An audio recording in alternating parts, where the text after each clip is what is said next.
तुम्ही मुंबईचे असाल किंवा मुंबईत कामाला येत असाल तर तुम्हाला सर्रासपणे आजकाल तुमच्या आजूबाजूची लोक ही खोकताना दिसतील। इतकी भयंकर हवा ही सध्या इथली प्रदूषित झालेली आहे। कधी नव्हे ते गेल्या 20 दिवसांमध्ये राजकारणासोबतच प्रदूषणावर सुद्धा तितकीच चर्चा होतीये। लोक सुद्धा बोलतायत कारण ते सहन करतायत आणि कोट फटकारतायत म्हणून प्रशासकीय यंत्रणा सुद्धा खडबडून जाग्या झालेल्या आहेत। सहसा दिवाळी आणि हिवाळ्यात दिसणारा स्मॉग किंवा धुरकट हवा यंदा दिवाळी आधीच कशी काय दिसू लागलेली आहे। हवेची गुणवत्ता का खालावतीये, काय कारण आहेत त्याच्या मागे, यावरून कोर्टाने काय म्हटलंय आणि सरकार त्याच्यावर काय करते, या सगळ्या प्रश्नांची उत्तरं पुढच्या काही मिनिटांमध्ये समजून घेऊया। नमस्कार, मी अनुजा, तुम्ही पाहत आहात मुंबई तक। आपण जिथे राहतो, कामाला जातो तिथली हवा ही प्रदूषित आहे की नाही, आपल्या श्वसन संस्थेसाठी ती अपायकारक नाहीये ना, हे ओळखण्यासाठी त्या जागेचा एअर क्वालिटी इंडेक्स हा पाहावा लागतो।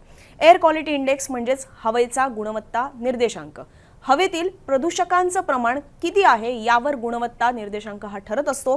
एअर क्वालिटी इंडेक्स हा 0 ते 100 असेल तर हवा ठीक आहे, 101 ते 200 असल्यास हवा सामान्य आहे, 201 ते 300 असेल तर हवा खराब आहे, वाईट अवस्थेत आहे, 302 ते 400 असेल तर अत्यंत वाईट स्थितीत ही हवा आहे आणि 400 पेक्षा जास्त एअर क्वालिटी इंडेक्स असेल तर हवेने धोक्याची पातळी ओलांडलेली आहे असा त्याचा सोप्या शब्दात अर्थ होतो। मुंबईत गेल्या 20 ऑक्टोबरच्या दरम्यान मुंबईत मालाड असेल, अंधेरी असेल, जुहू, माझगाव इथली हवा ही वाईट ते अत्यंत वाईट या कॅटेगरीमध्ये होती। इतर काही भागांमध्ये सुद्धा परिस्थिती वाईटच होती आणि अजूनही परिस्थिती ही सुधारलेली नाहीये। 8 नोव्हेंबरला ही CSMT परिसरामध्ये लावलेल्या बोर्ड्सवर AQI म्हणजेच एअर क्वालिटी इंडेक्स हा 301 दाखवण्यात आलेला होता, जो हवेचा अत्यंत वाईट दर्जा समजला जातो। आता सगळ्यात महत्त्वाचा प्रश्न आहे की हवेचा दर्जा हा का खालावलेला आहे। सहसा जेव्हा दिवाळीत फटाके खूप फोडले जातात तेव्हा त्याचा एक दोष दिला जातो, फटाके खूप फोडलेत म्हणून हवेची गुणवत्ता खालावते असं बोललं जातं। हिवाळा आहे तेव्हा येणारा फॉग आहे, ही सगळी त्याच्यामागची कारणं युजुअली सांगितली जातात। पण यंदा तर अजून हिवाळा प्रॉपर सुरू व्हायचा बाकी आहे, दिवाळी अजून आलेली नाहीये, तरी सुद्धा हवेची गुणवत्ता ही मुंबईतली का खालावली हा एक बेसिक प्रश्न पडतो। त्याच्यासाठी कारण काय आहे हे सुद्धा समजून घ्यायला हवं। मुंबईतील हवेची गुणवत्ता खराब होण्यामागे प्रामुख्याने मुंबईत सुरू असलेली इन्फ्रास्ट्रक्चरची कामं म्हणजेच पायाभूत सुविधांची कामं ही त्याच्यामागचं प्रमुख कारण समजलं जातंय। इन्फ्रास्ट्रक्चर बद्दल बोलायचं झाल्यास त्यात मेट्रोची कामं येत आहेत, कोस्टल रोड येतोय, बुलेट ट्रेनची कामं येत आहेत आणि याच्याशिवाय इतर मुंबईतले जे काही ब्रिजेस असतील, पूल आणि सोबतच इमारतींची बांधकामं सुद्धा सोबतीला आहेतच। वाहनांची वाढणारी संख्या हे सुद्धा प्रदूषणाचं अनेक वर्षांपासूनचं सांगण्यात येणारं कारण आहेच, जे आता सुद्धा आहे। याही पलीकडे यंदा पाऊस हा फारसा झालेला नाहीये, नेहमीपेक्षा जरा लवकरच पावसाने निरोप सुद्धा घेतलाय। पावसाळ्यानंतर वाऱ्याची स्थिती ही बदलते, वेग मंदावतो, त्यामुळे हवेत साचलेली धूळ किंवा प्रदूषकं याचा निचरा होत नाही, परिणामी धूलीकरणं ही हवेतच तरंगत राहतात। आता मुद्दा येतो तो म्हणजे यावर सरकार काय करतंय आणि कोर्ट सुद्धा काय म्हणालेलं आहे। हवेचा खालावलेला दर्जा हा लक्षात घेता मुंबई उच्च न्यायालयाने स्वतःहून दखल घेतलेली आहे, ज्याला सुमोटो याचिका सुद्धा म्हटलं जातं।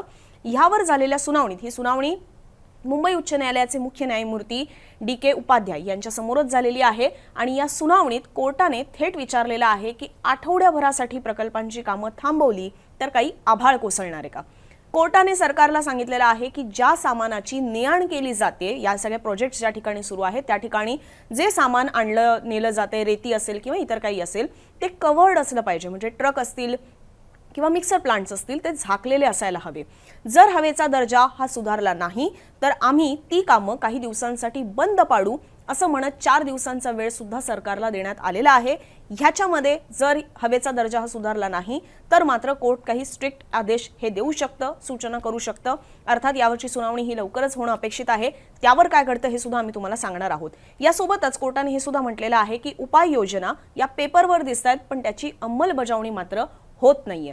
दिवाळीत फटाके हे फक्त संध्याकाळी 7 ते 10 याच कालावधीत फोडता येतील असं सुद्धा, हे मुंबईतलं आहे पुन्हा एकदा सांगतो, संध्याकाळी 7 ते 10 मध्येच फोडता येतील असं सुद्धा कोर्टाने सांगितलेलं आहे। या सगळ्यानंतर पुढच्या 2च दिवसांमध्ये मुख्यमंत्री एकनाथ शिंदे यांनी वर्षावर महाराष्ट्र प्रदूषण नियंत्रण मंडळाच्या अधिकाऱ्यांसोबत एक बैठक घेतली आणि त्याच्यामध्ये काही सूचना केलेल्या आहेत। ज्यातली एक सूचना आहे बांधकाम साईटवर स्मॉग गन स्प्रिंकलर्स बसवा, सोबतच MMRDAच्या बांधकाम साईट्सवर धूळमुक्त ते करा, अर्बन फॉरेस्टवर भर द्या, म्हणजे शहरांमध्ये जास्तीत जास्त झाडं कशी लावता येतील, वृक्षारोपण कसं करता येईल याच्यावर जास्त भर द्या. मुंबईतील रस्ते धूळमुक्त करण्यासाठी मुंबई महापालिकेने सुद्धा विशेष पथकं तयार करावी अशा सुद्धा सूचना मुख्यमंत्र्यांनी दिलेल्या आहेत. वॉटर टँकरची संख्या वाढवावी, मुंबईतले प्रमुख रस्ते हे पाण्याने साफ करावेत, विविध बांधकाम साईटवर प्रदूषण रोखण्यासाठी ज्या ज्या मार्गदर्शक सूचना देण्यात आलेल्या आहेत त्याचं सुद्धा काटेकोरपणे पालन करण्यात यावं अशा सूचना या मुख्यमंत्र्यांनी दिलेल्या आहेत. याच्या पलीकडे जाऊन मुंबईतलं आहे प्रदूषण किंवा हवेचा दर्जा हा मुंबईतला खालावलेला आहे, त्यामुळे बीएमसीचा सुद्धा याच्यामधला रोल महत्त्वाचा ठरतो. बीएमसीने सुद्धा प्रदूषण नियंत्रणासाठी काय कामं होत आहेत, काय पावलं उचलली जात आहेत याची माहिती द्यायला सुरुवात केलेली आहे.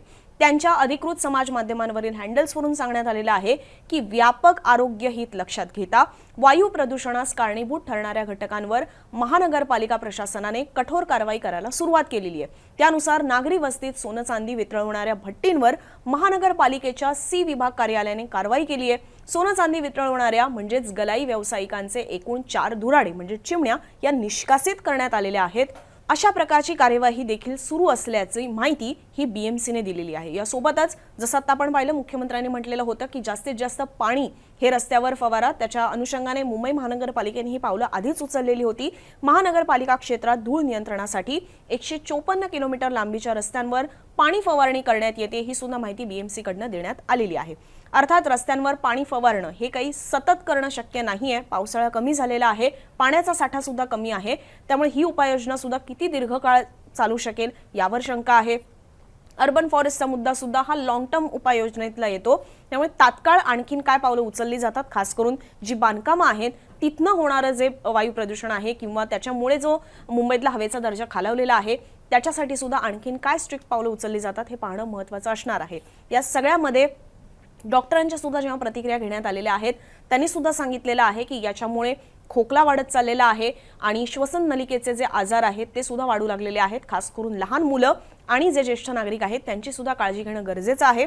मुंबईतल्या सुद्धा अनेक ठिकाणी बोर्ड्स जे आहेत त्याच्यावर सुद्धा मेसेज देण्यात आलेला आहे की गरज नसेल तर घराबाहेर पडू नका, फार दीर्घकाळ घराबाहेर राहू नका आणि जर तुम्ही बाहेर पडत असाल तर मास्क सुद्धा लावा. जे कोविडचे प्रोटोकॉल्स होते की गर्दीत जाणं टाळा, मास्क लावा, हे सुद्धा इथे सुद्धा करणं गरजेचं आहे असं सुद्धा डॉक्टरांकडनं सांगण्यात येते. आता दिवाळी सुद्धा अगदी तोंडावर आलेली आहे आणि जसं कोर्टाने सांगितलेलं आहे की मुंबईत संध्याकाळी 7 ते 10 मध्येच फटाके फोडता येतील.